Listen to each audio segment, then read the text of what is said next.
this is libre. Libre ang volunteers nga ito, mga health workers natin, yung mga pastor din na nagpunta rito, nag-explain sila, libre rin to. Kaya, yung kung ano man, hindi natin sinasabi ng lahat, siguro abutin hanggang hapon. Pero as much as possible, sabi nga ni Doktora, na kung pwede sana may kasama pa siya. So I just try to communicate with some doctors sa hospital, sa district hospital yata ang tawag niyan. So, pero medyo nagkataon na yung alangan yung time para bukas. Kaya yung iba magbabakasyon. Kaya, meaning na itong gawain po na ito, pasimula pa lang.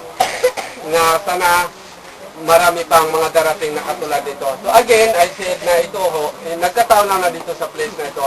Pero hindi rito religion ang aming ginagala, kundi ang relasyon natin sa tao, serbisyo natin sa tao, ayun ay serbisyo natin sa Panginoon.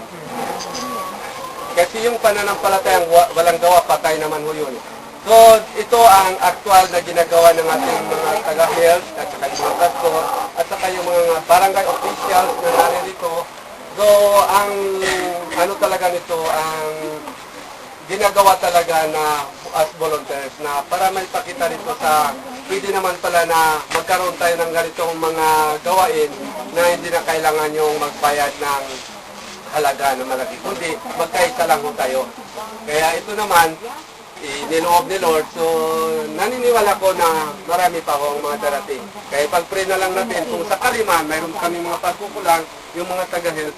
So, sa una pa lang, nagtatabi na ako sa inyo na ito naman, sisikapin namin ng lahat. Kaya, kung mayroon mga pagkukulang, baka sa susunod na mga pagkakataon, pag-pray na lang natin na mas lalo pang marami pang mga na pwede natin madadala rito sa ating mga barangay official at saka yung sa ating mga taga-health. So, ito, si Pastor Jim po, narito siya. Okay, magandang hapon po sa inyo. Kami ay nagmula pa sa Antipolo, Manila, o Luzon, no? At yung ating partner na katuwang natin sa ganitong mission ay sa isang Kristiyano, manampalataya na gusto niyang i-extend yung tulong sa mga tao, no, na nangailangan po ng tulong. Siya po yung si Brother Sam, no, saka si Sister Lolo.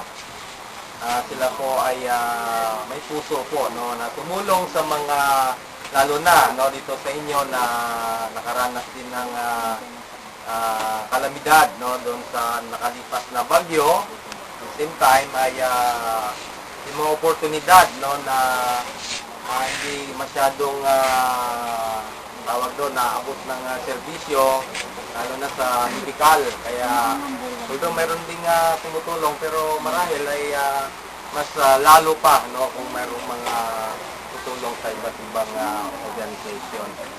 So ako po si Pastor Jeff, at yung kasama ko si Pastor Arman, no, at kagalakan po namin, no, na makasama po kayo dito, mga nanay, mga tatay, no, at mga kabataan. At the same time, sa barangay official ay salamat din, no, sa pagpahintulot o pakipag-coordinate, no, sa gawain nito. Kasi ito po ay malaking tulong, no, sa ating komunidad. Ito na ba? Si Kagawad. Masalitain din natin. Halipin po ang taplinan natin. Si Kagawad Magno. Lapit po, Tapos yung ibang mga magandaan. Kagawad. Meron naman tayo dito mga Kagawad. Kahit may isang salita lang. Magandang hapon po, lalo na sa Gawad. sa nagdayo dito na pastor, si Pastor Jeff. Lubos naman kinakagalak ang pagdating rito dahil hindi lamang sa religious aspect, kundi sa pagtulong ng bilang isang alagad din ng Panginoon, hindi naman alagad ng Panginoon, kundi alagad din ng mga tao. Kasi kayo ang una-una nagbigay ng pahiwatig sa mga tao, kung hindi lamang sa Panginoon, tungkol sa Panginoon ang focus ninyo, kundi sa bawat tao rin. So, in behalf of Punong Barangay Marites Dioso, hindi pa nakarating, mga opisyalis ng Barangay Bitapensor ay malaking nagpapasalamat sa gawain ito. Hindi lamang sa kay Pastor Norman, pati na rin sa buong puso na nag-sponsor itong mga gamot nito. Si Brother Sane, hindi ko masyado na Sam. So sa mga kababayan, kasi Mario ko, lalo na sa taga-health personnel, maraming salamat sa pagtulong. Hindi lamang sa religious sector na pinumunuan ni Pastor Norman Felipe, kundi sa buong sambayanan ng Pilipinas. Kami rin mga barangay official, buong puso na tumutulong sa hindi lamang dito sa barangay Bitag-Tensor, kundi sa lahat na dumayo dito. Maraming salamat at magandang hapon sa lahat. Yung taga-Simbula yata ito. Barangay Simbula. Si Kapitan. Ay, ito, si Kap. Ito po, Kapitan ng isang pagdala. Sa isang barangay din po ito, Brad Sam. Galing siya sa barangay Simbula, Kapitan siya, Kapitan. Hindi pa niya. Hindi na siya marunong salita. Ay, Napon sa tanan, no? Lagyan din sa atong sa pastoral ng Patamila. Kag sa mga midwife at may Bitag-Tensor. Nagapasalamat man ako sa inyong makabulig diya sa inyong simbahan, hindi na lang sa mga barangay ng mga sa mga Simbula. Nagapasalamat man kami sa inyo at kabulig diya sa amon sa inyong mga medical mission ninyo diya sa simbahan. Duro-duro, salamat sa inyong kabulig. Okay, so, baka sa midwife may gusto rin magsalita. Ma'am, gusto niyo magano?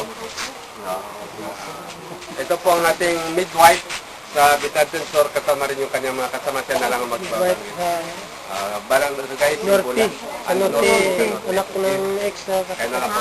Hindi nga hapon sa tanan. Nagpasalamat man ako sa kadyang oras na simpahambal ako sa tunga.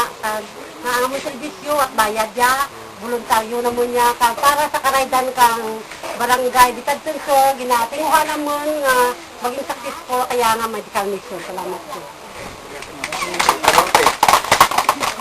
Okay, ka naman. Yung midwife sa Norte po. Paningayan sa mga. Paningayan Simbula. Okay.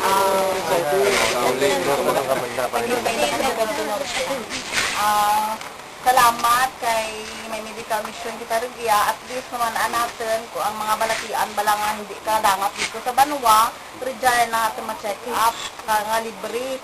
So, napasalamat gid ako kay ang akin catchment nga mga kaimo ko paningay kang Simbula, ma-check up Rugia man. So, thank you very much. Sige po, tayo lahat ay manalangin. At manalangin natin sa Diyos na hindi lamang basta yung gamot ay gamot lang siya, kundi